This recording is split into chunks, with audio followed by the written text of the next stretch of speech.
It's time to go in the huddle with Matt Shepard. 1, 2, 3, top flight!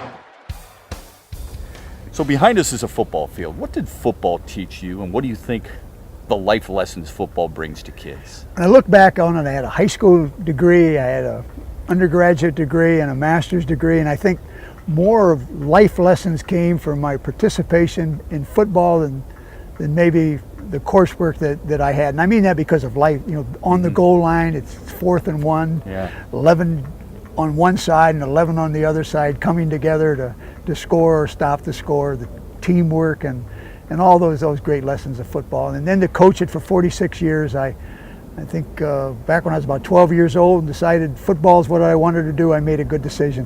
When did you realize you had the impact on young men and women, because you go out and talk to a lot of people? When did you realize you had that type of impact? That's a great question, and I think the answer to that would be really not until I retired. So we'd be sitting at home with my wife, in an afternoon about 2:30, and you get a phone call. Yeah. And you may forget the games and the wins and the losses, but you'd never forget the players.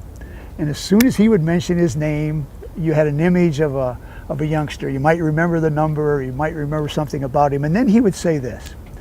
He'd say, "Coach, do you remember back when I was a sophomore and I was struggling? I had problems with the university and academics. Maybe I had some things going on at home, and we walked down the hall and you looked at me and you said something. And it made a difference in my life. And here I am now with a wife and a family, and I'm doing very well in the workplace, and I want to thank you." Now, I can't remember that moment in the hallway, and I can't remember exactly what I said unless he will refresh my memory, but you realize then the impact that you have on the young men and young women that you're involved with in the program.